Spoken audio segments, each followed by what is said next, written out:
In my hand, I have a ball. I just love the game. Well, I've never been a millionaire, but I've lived like one all my life. Now, I made the right decision going to teaching because, the old saying, those that can do, those that can't teach, I'm not going to go to university. I'm not one for the books. I had no academic passion at all, so to speak. So I decided it was going to be golf.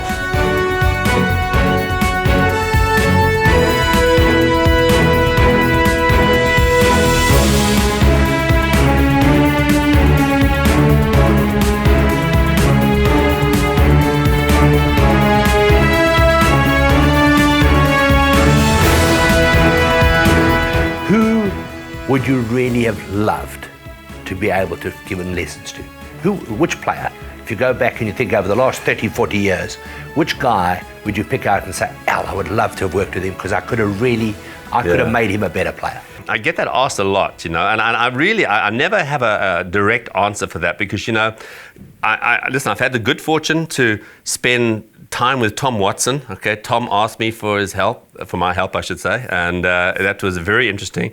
And I think one of the most enjoyable periods of time was when I worked with Seve. I worked with Seve for a year. I'll tell you the story. It's fascinating, really, because it was back in 91 or 92. I forget that it was either one or the other.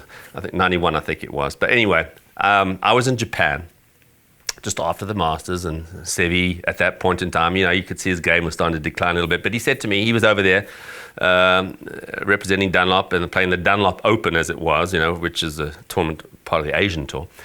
And so I was over there. He says, "Hey, David, would you mind having a look at me this week?" I said, "Yeah, sure, Seve. I'd love to." I knew Seve, and I remember seeing him walking out of the pro shop at Houghton with his brother Manuel when I think he was 17. I think it might have been one of his first tournaments he played. 1974. Yeah, there you go. Oh, I remember that distinctly. I thought, look at this guy. He was a swashbuckling, good-looking kid back then. And so anyway, so I was looking at Seve there, and he said, "So what do you think?" I said, Seve, I said, when I look at your game, I said, hey, if I had to analyse your game, look, you're still the greatest wedge player. You're an unbelievable putter. Your short game is just phenomenal, second to none. You just don't drive the ball, in play. Look, you always hit it a little crooked, but you used to hit it long and crooked. Now you're hitting it shorter and crooked. It's not a good combination. I said, if we can find a way just to get you to hit the ball more in play, I think that would really help you. He says, well, what do I do? I said, I said, you've got the same swing. Now, he's mid-30s now, 34, 35, whatever it was. I said, you've got the same swing now you had when you were 17. That huge turn, that big leg slide, your big reverse C. I said, that's not good for your back. I'm sure, as you know, look, Seve was he was so contorted. His right arm appeared to be about 6 inches longer than his left. His body was set this way. Hitting millions of golf balls, and so obviously didn't have a great back. And subsequent to that, obviously he was trying to work with a lot of people to help his back, but I think it was already gone at that point. So I said, let's do something a little different. Let's shorten your swing. Let's get away from this big old high swing here. Let's shorten it. And he says, okay, what do I do? I said, you've got to keep it simple. I said, no problem. So I got his posture.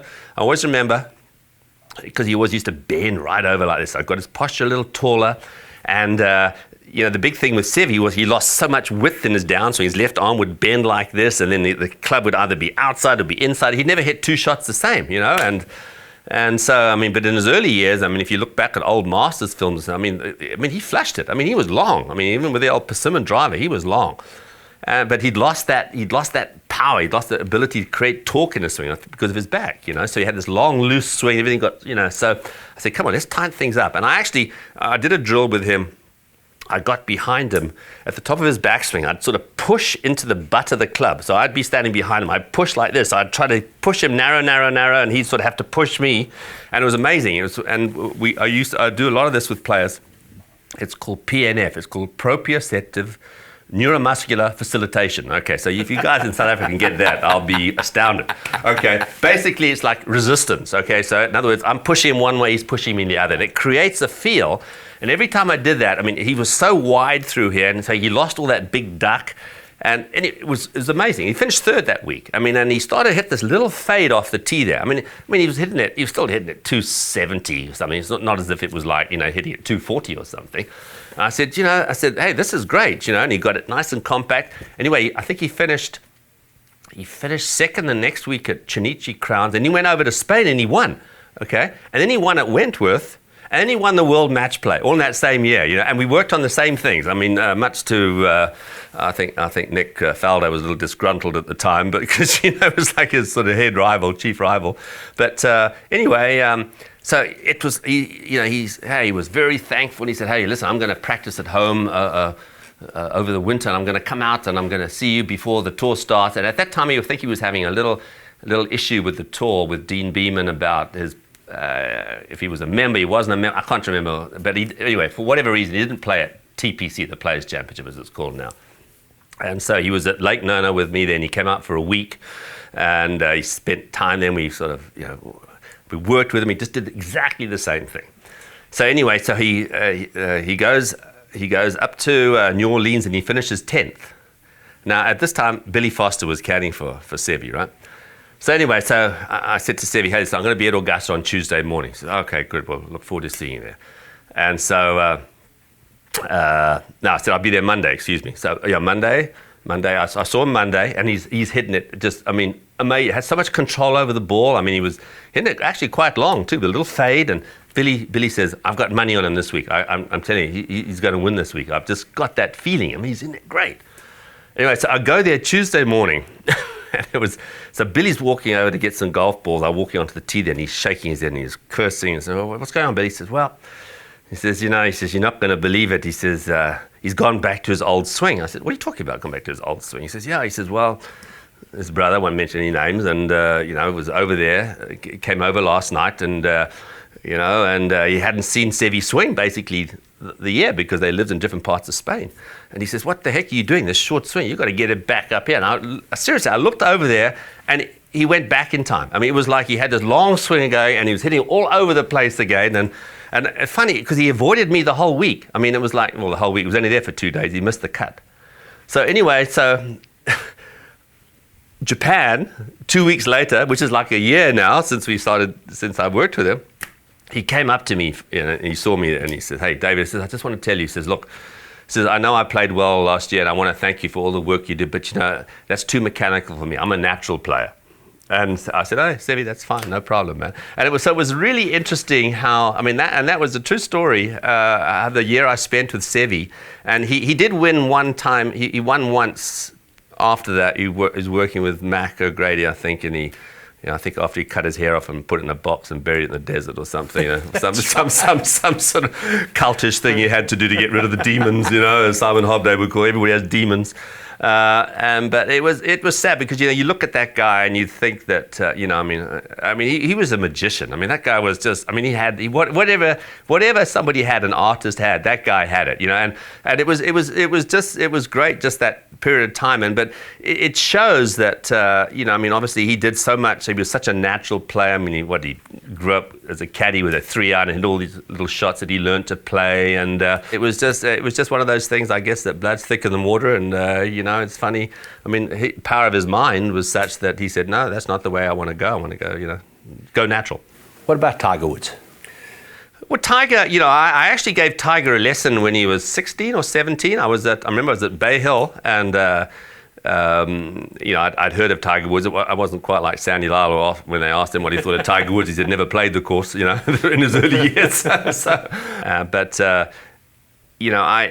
Tiger, I mean, look, as 16 and 17, you could see the speed and the athleticism that this kid had. I mean, obviously he had the mindset. He's being groomed from a very, very young age to sort of be a star in this game by his dad. And, he certainly, he had everybody's number as a junior and as an amateur, and he won 3 US juniors and 3 US amateurs, and I mean, amazing. And so I could see back then, that there was something special about this kid. And at the time, he was living in California, and then Butch had obviously had quite a bit of success with Greg at that point in time, and Butch was closer. And so anyway, I worked with him, a couple of days during that week, which was interesting. And but he ended up working with Butch. And I mean, you could look. The guy was going to be a star. I think. Look, the players. A coach is only as good as the quality of the student that you're working with. Okay, look, you can't turn a sowsy into a silk purse, so to speak. And so, I mean, look, so anybody, I mean, you look at Tiger, he's gone through three sort of reformations, if you will. I mean, from, going back to, obviously, to Butch, who helped tremendously, and then he obviously worked with Hank Haney, and a very different sort of approach, and now he's obviously working with Sean Foley, and I mean, the guy was a star at every level, and he loves technique, he loves working at things, and I think he always needs a challenge, and I actually think this is just a personal thing. I think from my standpoint, I mean, I think he swung beautifully in 2000. To me, his leg action, I mean, his backswing right now actually looks pretty good. I mean, I didn't personally like the stuff he was doing with Hank Haney. To me, it was too manipulative, and but he made it work for sure. But I mean, you have to think how great a putter the guy was during that period of time. I think he's got the club in better position now. I don't think his leg action's as good as it was in 2000. I think some of that, if you look, it's very interesting how his build has changed tremendously from back then. I mean, he was a skinny kid. He moved. I always think back to Nick Faldo. When I first started working with Nick was very slim and limber and moved well. And when these guys start to put on, not fat, but muscle, and they get bigger, they get bulkier, they don't move as well. And if you look at so many of the greats, you look at Gary, I mean, their build, Hal Irwin, their builds haven't changed, Tom Watson, their builds haven't changed, since they were 20.